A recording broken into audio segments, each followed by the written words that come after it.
आज हम लोग स्टार्ट कर रहे हैं अपील फ्रॉम अपीलिएट डिक्री। हम लोग क्लासिफिकेशन ऑफ अपील का किए थे, ठीक है ना। इससे पहले जो हम लोग किए थे, ठीक है ना, पिछले क्लास में अपील फ्रॉम ओरिजिनल डिक्री किए थे। Appeal from original decree section 96 वाला पोर्शन किए थे, सेक्शन 96 ऑर्डर 41 वो किए थे। आज हम लोग कर रहे हैं जो सेकंड क्लासिफिकेशन हमारा था, appeal from appellate decree second appeal, जिसको हम लोग बोलते हैं। वो फर्स्ट अपील था, ये सेकंड अपील है। अपीलिएट्स अपील्स फ्रॉम अपीलिएट डिक्री, जिसको कि हम लोग सेकंड अपील बोलते हैं। सेक्शन 100 से लेकर 103 तक यह मेंशन किया हुआ है। सेक्शन 100 100 से लेकर 103 तक यह मेंशन किया गया है। आपको निकाल लीजिएगा, ब्रैकेट में देखिए आप लोग। और order 42, read with order 42। Section 100 को हम लोग 42 के साथ पढ़ेंगे। और रूल जो है जनरली 1 से लेकर 3 रूल तक में ये इसका जो है प्रोविजन दे रखा है। Second appeal, appeals from appellate decree, ठीक है। अब सुनिएगा, इत्मीनान से आप लोग राइट डाउन करते चलिएगा।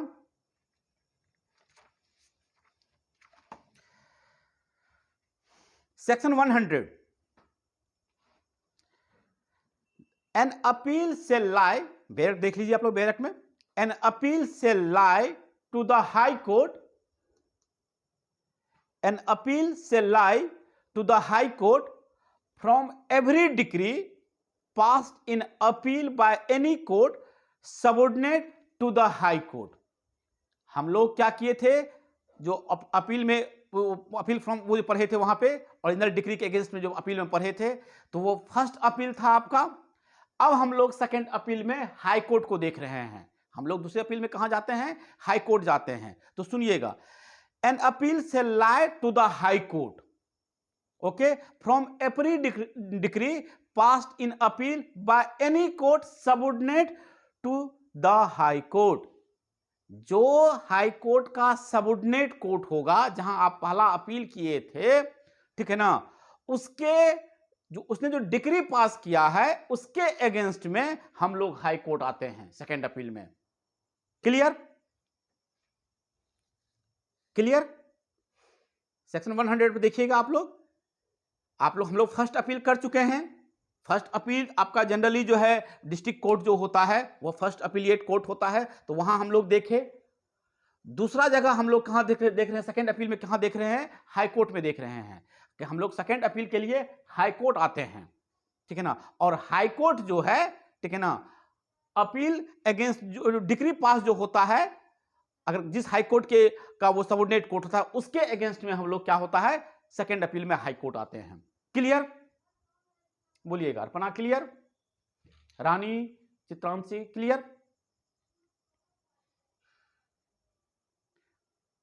अब आगे सुनिएगा, ठीक है ना। If the high court satisfied, एक वर्ड आप लोग याद रखिएगा, ठीक है ना, ध्यान से सुनिएगा वर्ड को, हम उसको फिर एलोबरेट करेंगे।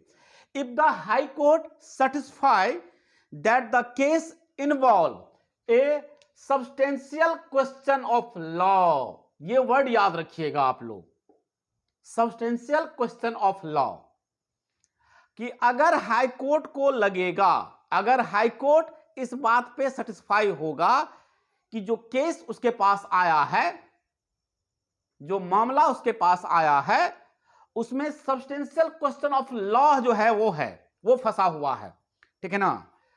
क्या है कि उसमें इस केस में जो इन्वॉल्व है वो substantial question of law involve है, तब हाई कोर्ट क्या करेगा, उस अपील को क्या कर सकता है, इंटरटेन करेगा। यानी कि आपको सेकेंड अपील जब आप जाएंगे, जब सेकेंड अपील में आप जाएंगे, हाई कोर्ट में जाएंगे अंडर सेक्शन 100, और हाई कोर्ट उसको इंटरटेन करेगा मान लीजिए, तो वो हाई कोर्ट क्या देख लेगा कि उस केस में substantial question of law involve है, उसके बाद ही वो इंटरटेन करेगा अंडर सेक्शन 100। अब एक सवाल उठता है आपको कि सब्सटेंशियल क्वेश्चन ऑफ लॉ क्या होता है। ये जो आपका सब्सटेंशियल क्वेश्चन ऑफ लॉ है, इसका जो इन्वॉल्वमेंट की बात हम लोग कर रहे हैं, ये होता क्या है। एक आप लोग केस लिख लीजिए, एक केस लिख लीजिए, चुन्नीलाल वर्सेस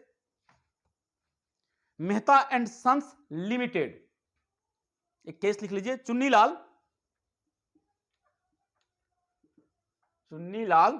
ठीक है ना, Chunnilal Mehta and sons,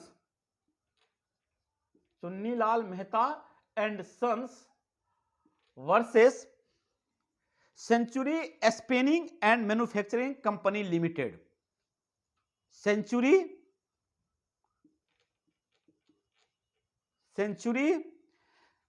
spinning, SPINNING, spinning and manufacturing company limited. ये केस का नाम है, ऑल इंडिया रिपोर्टर 1962, 1962 का केस है। यह 1962 का केस है।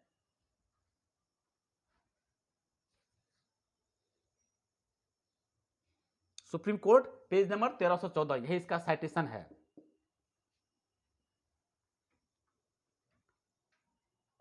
इस केस में, ठीक है ना, सुप्रीम कोर्ट ले डाउन, एक minute, supreme court lay down following test to determine whether a question of law is substantive question of law, ठीक है ना, कवर्ड अंडर सेक्शन 100। इसी केस में सुप्रीम कोर्ट जो है कुछ प्रिंसिपल ले डाउन किया, कुछ बातें उसने बताई कि आप इस तरीके से समझ पाएंगे कि इसमें जो है सब्सटेंशियल क्वेश्चन ऑफ लॉ है या नहीं है, ठीक है ना। इस केस में सुप्रीम कोर्ट जो एक प्रिंसिपल ले डाउन किए, ठीक है ना, कि आपको ये चीज देखना हो अगर कि इसमें substantive question of law involve है या नहीं है, ठीक है ना, जो सेक्शन 100 में कहा गया है, तो आपको कुछ चीजें की टेस्ट करनी पड़ेगी। आप अगर उसकी टेस्टिंग कर लेते हैं, उस चीज की टेस्ट कर लेते हैं, तो आपको समझ में आएगा कि यहां पे सब्सटेंटिव क्वेश्चन ऑफ लॉ है या नहीं है। इसलिए बोले तो आपको पेपर पेन निकाल लीजिएगा, इस केस में देखिएगा क्या क्या पॉइंट रेज किया है सुप्रीम कोर्ट ने। सुनिएगा और आप लोग आराम से राइट डाउन कर लीजिएगा, हम इत्मीनान से बोलते हैं, आप लोग राइट डाउन कर लीजिएगा।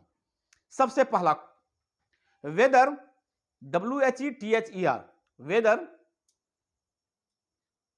It is of general public importance,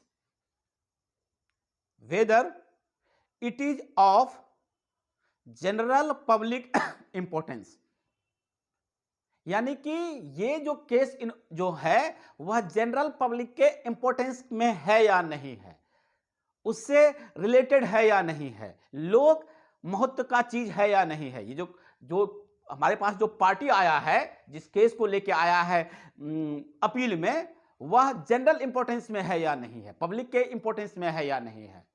सबसे पहला आपका यही चीज आपको सुप्रीम कोर्ट पॉइंट आउट किया है कि whether it is of general public importance, first. Second, दूसरा, whether it directly and substantially affects the right of the party। फिर से बोलते हैं, सुन लीजिएगा आप लोग, राइट डाउन कर लीजिएगा। Weather it directly and substantially affects the right of the parties, यानी कि यह डायरेक्टली या सब्सटेंशियली, ठीक है ना, सब्सटेंशियली का मतलब आप लोग को बताए हुए हैं, पार्टी जो आया है उसके किसी राइट को अफेक्ट तो नहीं कर रहा है। अगर उसके राइट को अफेक्ट कर रहा है तो हो सकता है, इट मे बी कि क्वेश्चन ऑफ लॉ जो है वहां पे सब्सटेंशियल क्वेश्चन ऑफ लॉ जो है वो इन्वॉल्व हो सकता है। उसका राइट इफेक्ट नहीं होना चाहिए पार्टी का, और अगर पार्टी का राइट इफेक्ट है तो हम अपील को सुनेंगे, हम इंटरटेन करेंगे, ठीक। तो सेकेंड यही पॉइंट है, weather it directly and substantially affects the right of the party. तीसरा, थर्ड वन, तीसरा एंड लास्ट, तीसरा पॉइंट सुनिएगा, वेदर इट इज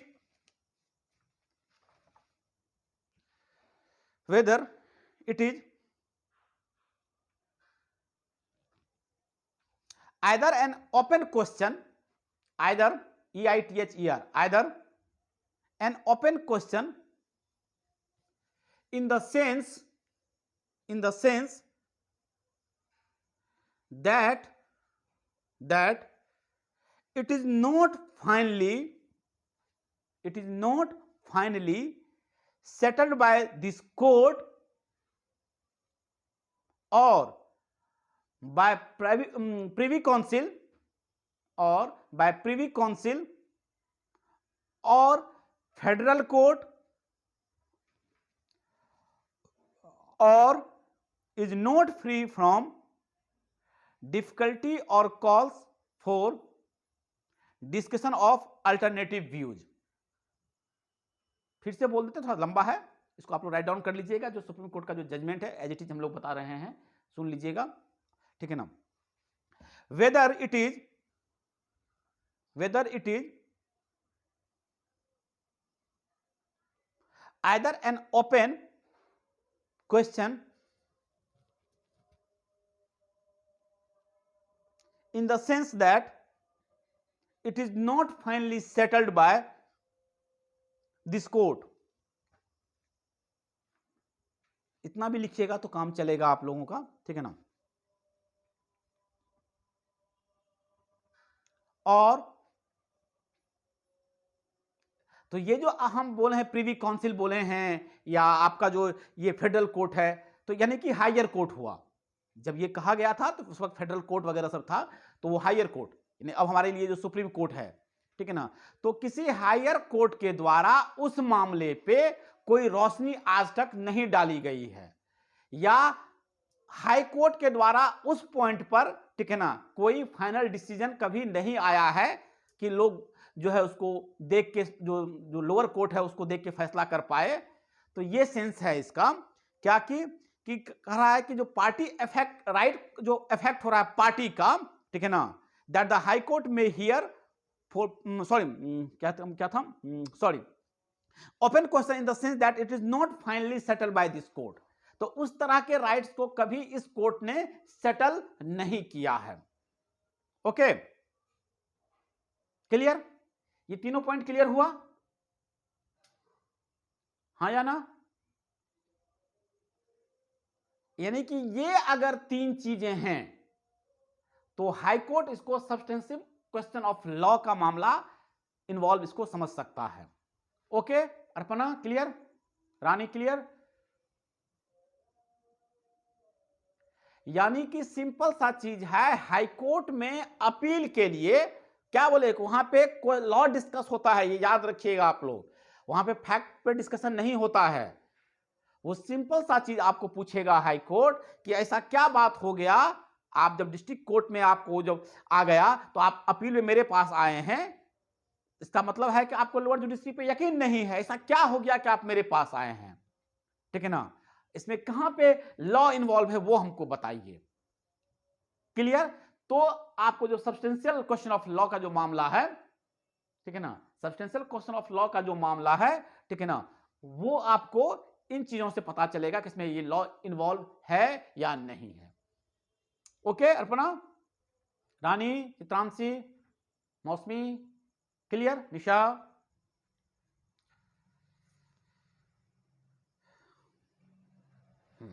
तो ये आपका जो हम बोले हैं सेक्शन 100 में, इसको देखिएगा।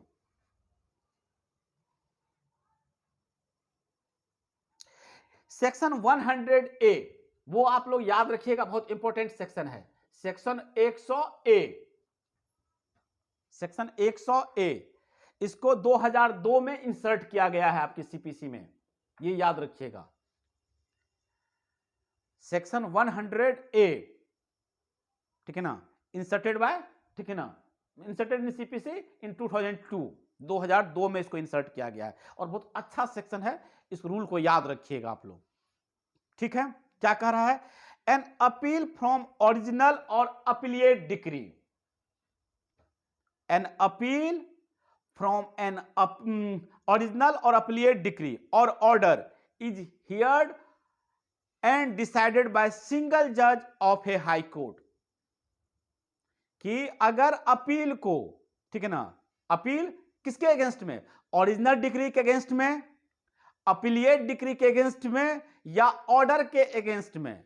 किसी हाई कोर्ट के सिंगल जज का जो बेंच तो सिंगल जज का ही है, मान लीजिए डबल बेंच नहीं है, सिंगल जज के द्वारा अगर सुना गया है, किसी अपील को अगर जो ओरिजिनल डिक्री के अगेंस्ट में हुआ है, या फिर अपीलिएट डिक्री के अगेंस्ट में हुआ है, या फिर ऑर्डर के अगेंस्ट में हुआ है, और किसी सिंगल जज ने उसको सुन लिया है उस मामले को, ठीक है ना, नो फर्दर अपील से लाई फ्रॉम दैट जजमेंट और डिक्री। आप उसके अगेंस्ट में अपील में और मतलब क्या कहते हैं, डिक्री के अगेंस्ट में आप अपील में नहीं जाएंगे। ठीक है, क्लियर? 100A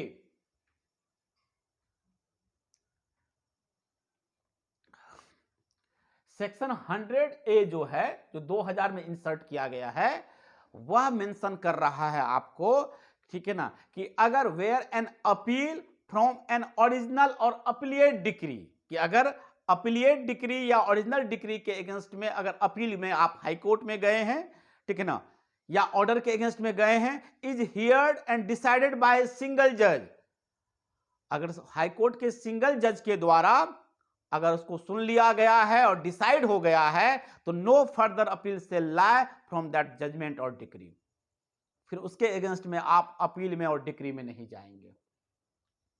उसके जजमेंट के सुप्रीम कोर्ट का अलग प्रोविजन है, वो बाद में बहस करेंगे, ठीक है ना, सुप्रीम कोर्ट का फिर बाद में अलग प्रोविजन सुप्रीम कोर्ट भी लिखवाए हैं आप लोगों को, पहले यहां समझ लीजिए, ठीक है ना। वहां एसएलपी का भी प्रोविजन है, तो वो सब अलग अलग चीजें हैं, बताएंगे वो सब चीजें, ठीक है, क्लियर? एक बात।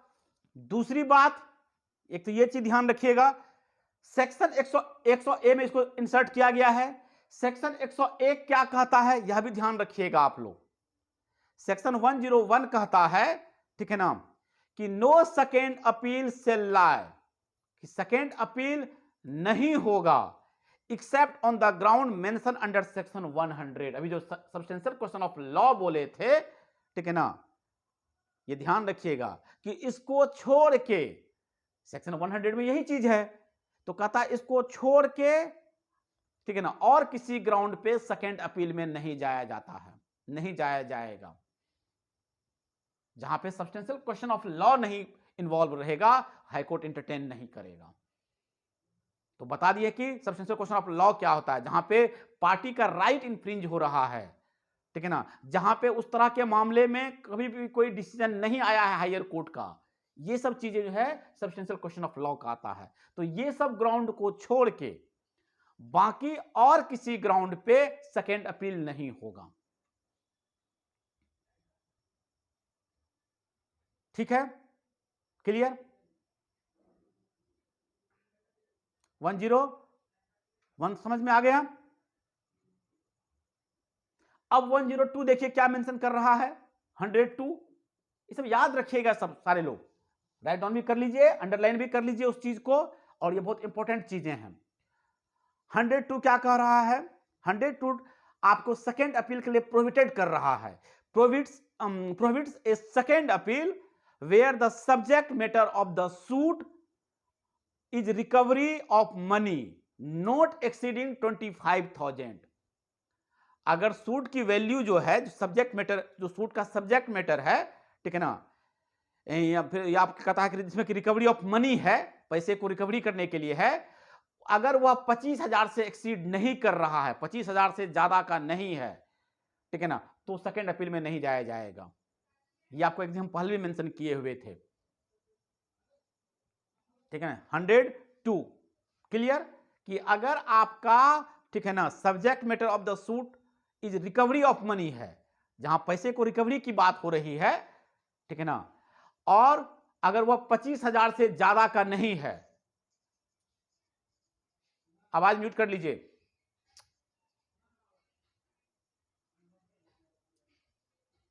25,000 से ज्यादा का अगर नहीं है, रिकवरी ऑफ मनी जो है, तो फिर आप सेकेंड अपील में नहीं जाएंगे। ये प्रोहिबिट कर रहा है सेक्शन 102, क्लियर? क्लियर?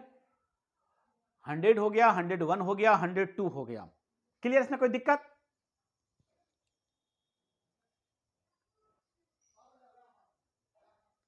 अब आइए 103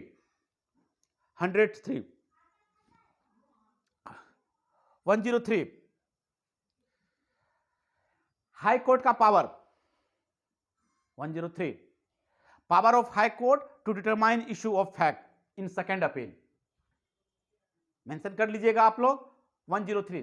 3 सेक्शन इसमें 100, 101, 102, 103 4 सेक्शन पढ़ना है आपको सेकेंड अपील में। 100 समझ गए, 101 समझ गए, 2 समझ गए, 3 समझ गए, सॉरी 3 पढ़ रहे हैं हम लोग, 3 समझिएगा। 103 पावर ऑफ हाई कोर्ट, यह हाई कोर्ट का पावर है किस चीज को डिटरमाइन करने का, तो इश्यू ऑफ फैक्ट, ठीक है ना, इसको वह डिटरमाइन करेगा, ठीक है ना, सेकेंड अपील में। सुनिएगा, बड़ा अच्छा सेक्शन है, निकालिएगा।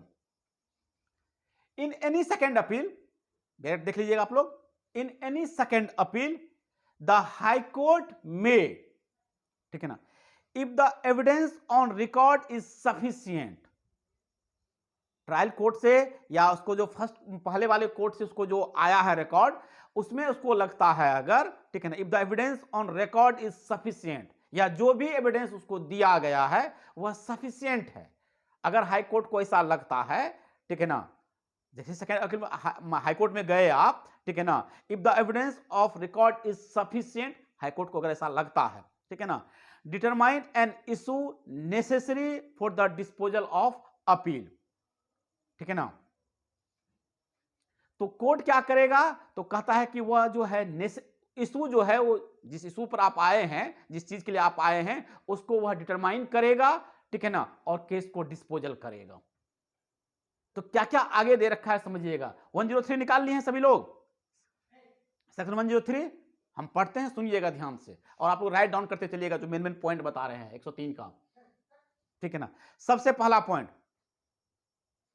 अगर लोअर अपीलिएट कोर्ट, ठीक है ना, which has not been determined by the lower appellate court, अगर लोअर अपीलिएट कोर्ट ने अगर इशूज को, जो फैक्ट है उसका अगर इशू को अगर डिटरमाइन नहीं किया है, तो हाई कोर्ट करेगा, ठीक है ना, या पहला फर्स्ट इंस्टेंस में, यानी आप जिस पहले कोर्ट में गए होंगे, जिसके अगेंस्ट में आप सेकेंड अपील में आए हैं, अगर उस कोर्ट के द्वारा, ठीक है ना, अगर जो आपका इशू ऑफ फैक्ट्स है अगर वो डिटरमाइन नहीं किया गया होगा, तो सेकेंड अपील में हाई कोर्ट का पावर है कि वो उसको क्या करेगा, डिटरमाइन करेगा। क्लियर? सेकेंड नंबर पहला तो एक ये शर्त है कि अगर वो लोअर कोर्ट के द्वारा या जो यहां पे आप पहली बार गए थे उस कोर्ट के द्वारा अगर इश्यूज को सही तरीके से फ्रेम नहीं किया गया होगा, तो फिर हाई कोर्ट इशू को फ्रेम करेगा। ठीक, सेकेंड नंबर आइए, विच हैज बीन रॉन्ग, देखिएगा आप लोग डायरेक्ट में, which has been wrongly determined, ठीक है ना, अगर गलत कर दिया गया होगा, गलत डिटरमाइन हो गया होगा, which has been wrongly determined by such courts, जिस कोर्ट से आप आए हैं, by such courts, by reason of a decision on such question of law as referred in to section 100, ठीक है ना, कि अगर सबसे पहले तो आप लोग क्या किए, उस कोर्ट ने क्या किया, रॉन्गली डिटरमाइन कर लिया, गलत इशू फ्रेम कर दिया, ठीक है ना, और उस गलत होने की वजह से क्या हुआ, डिसीजन गलत हो गया, तो फिर हाई कोर्ट क्या करेगा, उसको करेक्ट करेगा। क्लियर?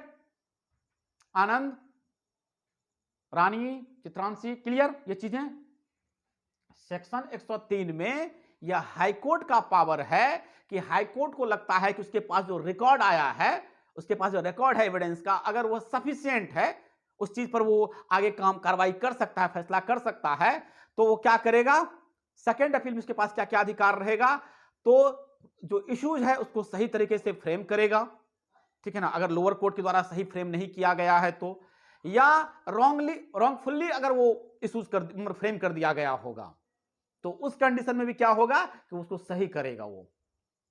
क्लियर? बोलिएगा। क्लियर?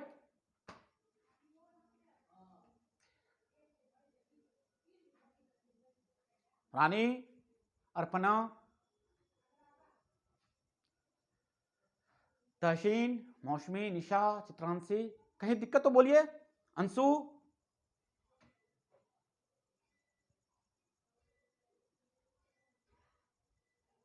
कोई दिक्कत नहीं, चलिए ठीक। अब इसका नेक्स्ट पॉइंट आ जाइए आप लोग, ठीक है ना। नेक्स्ट सेक्शन 103 हो गया। अब तो इसमें कोई चीज आपको काम का चीज है नहीं, मेमोरेंडम तो इसमें बताए तक मेमोरेंडम ऑफ वो मेमोरेंडम जाता है। आप लोग को ये बता चुके हैं कि मेमोरेंडम जो जाता है बन के अपील में, ठीक है ना, हाँ या ना।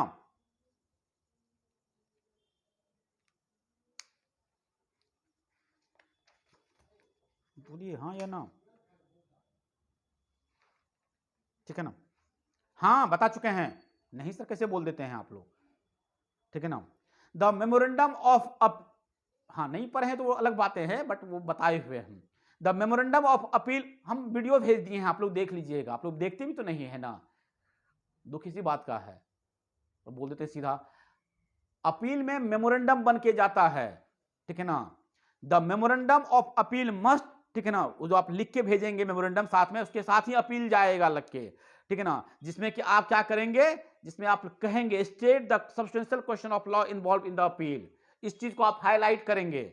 जब हाई कोर्ट में आप सेकेंड अपील में जाएंगे और फाइल करेंगे, ठीक है ना, तो साथ में एक मेमोरेंडम की कॉपी जाती है, मेमोरेंडम जाता है। मेमोरेंडम ऑफ डील हम बात कर चुके हैं आप लोगों से, नहीं किए हैं तो पुराना वीडियो देखिएगा। मेमोरेंडम रहेगा, मेमोरेंडम में आप इस चीज को मेंशन करेंगे कि क्या सब्सटेंशियल क्वेश्चन ऑफ लॉ है, ठीक है ना, उसको आप हाईलाइट करेंगे। ओके, ठीक है। मेमोरेंडम प्रोसीजर है, ये प्रोसीजर है, हम बोले ना वीडियो देख लीजिएगा। बार बार क्यों पूछ रहे हैं आप, पुराना वीडियो देखिएगा, हम भेज चुके हैं आप लोगों को, ठीक है ना। और नहीं तो एक वीडियो कल भी चला जाएगा, उसमें भी देख लीजिएगा सारा चीज, फर्स्ट अपील सेकंड अपील सारा हम सीक्वेंस बता चुके हैं आप लोगों को, राइट डाउन करवा चुके हैं आप लोगों को।